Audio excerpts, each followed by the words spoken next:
So hey everyone, welcome back to another quick and interesting tutorial where in this tutorial we're gonna discuss how you can hide a WhatsApp status in WhatsApp application.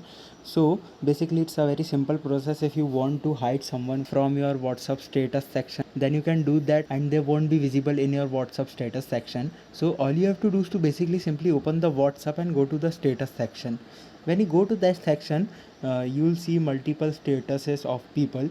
Now if you want to mute someone's status or hide someone's status, all you have to do is to just simply press and hold the person. For example, I want to mute the status of the first person. I'll just simply press and hold this. Now all you have to do is to just simply click on the button of mute. You can see it's just right there. A warning will pop right in front of you which says new status updates from this person won't appear under recent updates anymore. So if you want to really hide it, you just simply click on the mute.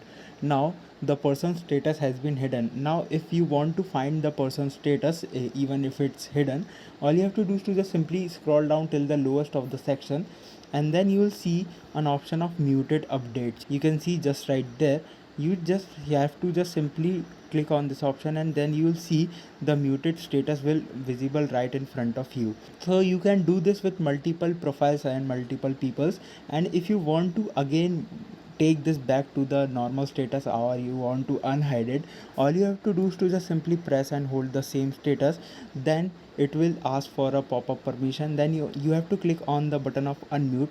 When you click on this, the status has been again unhided and it will appear in front of you from the recent updates section. So that's a very quick method to hide someone from your WhatsApp status section.